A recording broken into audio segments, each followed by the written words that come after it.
Greetings of the day, dear friends. This is Amish Raja and today I am presenting before you the topic Anglo-Norman period. तो दोस्तों, William जो हमारा Normandy से आया था, France से आया था, तो विलियम ने अपनी जीत हासिल कर ली एंग्लो सेक्सन पे 1066 में जो वार ऑफ लगी थी, वार ऑफ हेस्टिंग्स, उसमें। उसके बाद एंग्लो नॉर्मन पीरियड आता है क्योंकि एंग्लो भी रहते थे और नॉर्मन साथ में रहने लगे, तो इस दौर का नाम, इस एज का नाम पड़ गया एंग्लो नॉर्मन और मिडीवल एज। ठीक है, एज ऑफ डार्कनेस भी कहते हैं, क्योंकि इसमें, इस एज में इंग्लिश जो है वो तकरीबन, इंग्लिश में पोइट्री होना, इंग्लिश लैंग्वेज अपना जो बंद हो गई थी, वो पोइट्री बंद हो गई थी, प्रोज चल रही थी। तो चूँकि नॉर्मंडी से आए थे, जो लोग आए थे, फ्रांस से आए थे, तो कोर्ट में और चर्च में भी अपनी फ्रांस लैंग्वेज यूज़ होने लगी। और जो कोर्टियर्स थे, जो चर्च में रहते थे, जो कोर्टियर्स रहते थे, मोनार्क्स रहते थे, जिसकी हुकूमत थी, तो वो लैटिन से भी ज़्यादा मुतासिर थे। क्योंकि वो लैटिन से ज़्यादा मुतासिर थे, तो वो लोगों पे इंसिस्ट करते थे, लोगों पे ज़ोर रखते थे कि लैटिन इंग्लैंड में बोली जाए। ठीक है, लैटिन इंग्लैंड में यूज़ हो, लैटिन क्रॉनिकल्स ट्रांसलेट हो इंग्लिश में। और लैटिन मीन्स जो है हमारी कोर्ट की, हमारे चर्च की लैंग्वेज, क्लर्जीमैन एम्फेसाइज करते थे, ज़ोर रखते थे कि हमारी जो चर्च की लैंग्वेज, जो ऑफिशियल लैंग्वेज, वो लैटिन हो।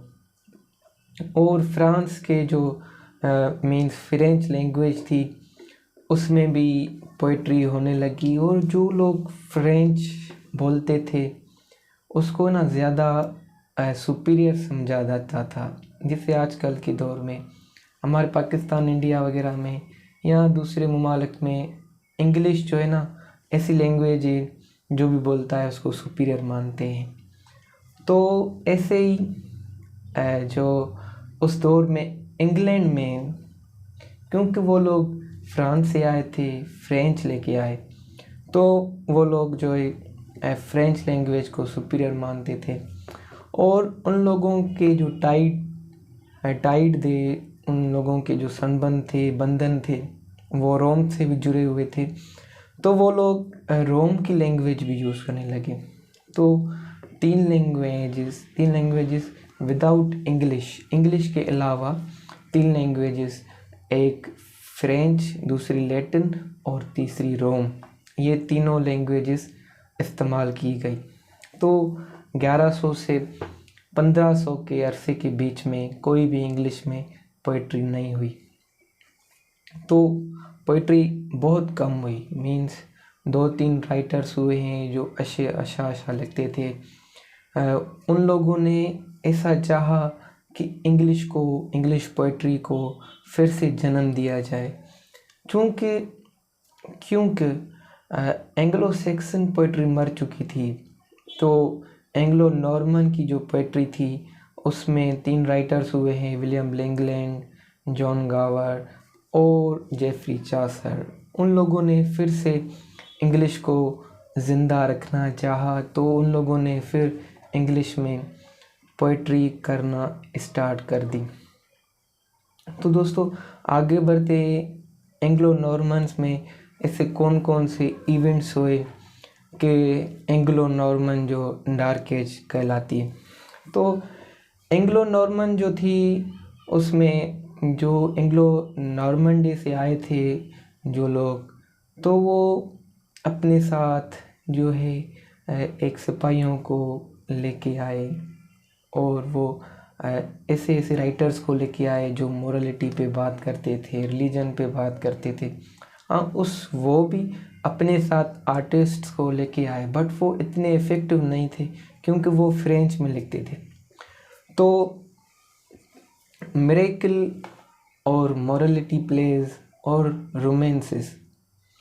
तो ये जो है उस दौर में डोमिनेंट रही।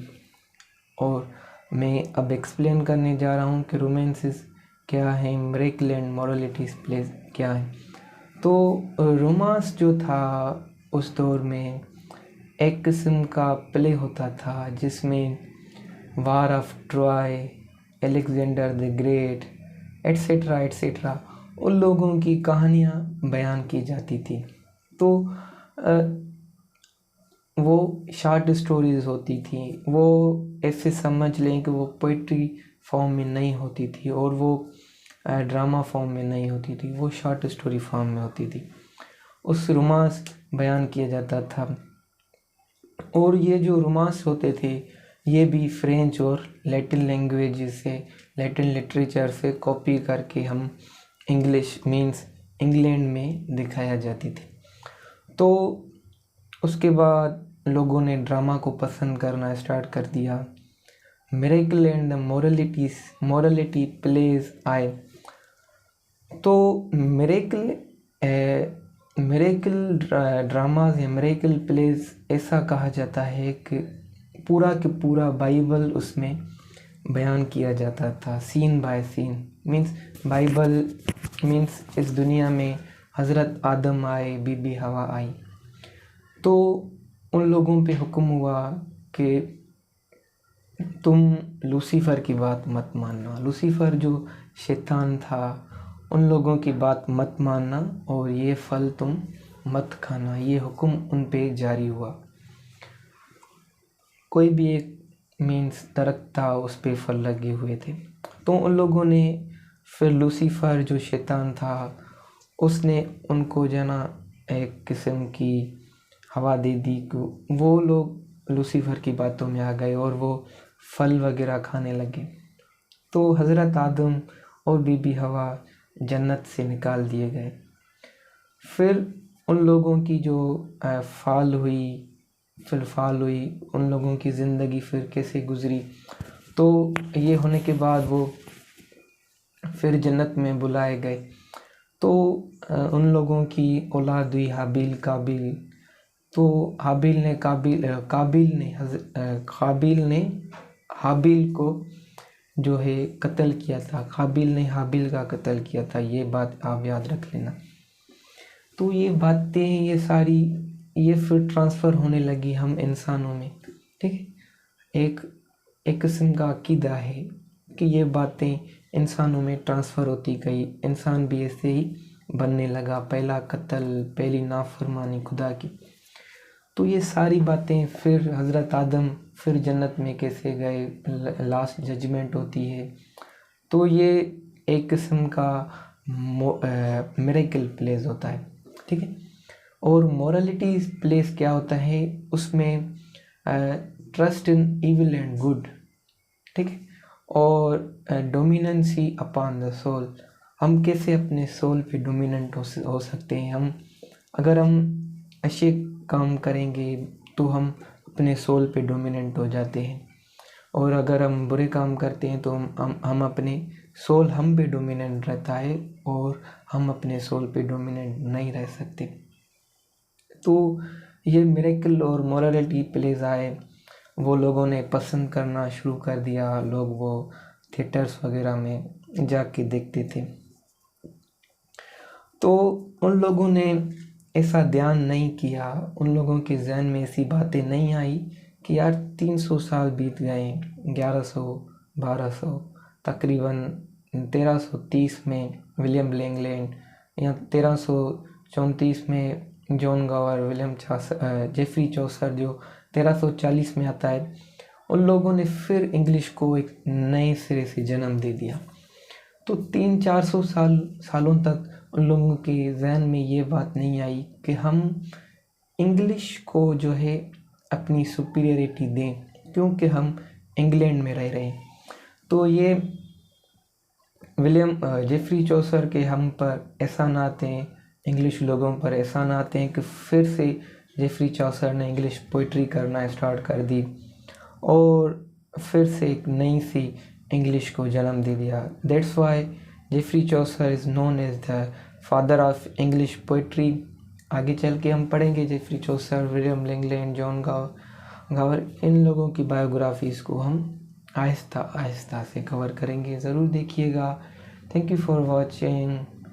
Stay connected. For getting notes contacted the given number. You will be welcomed on WhatsApp. Thank you.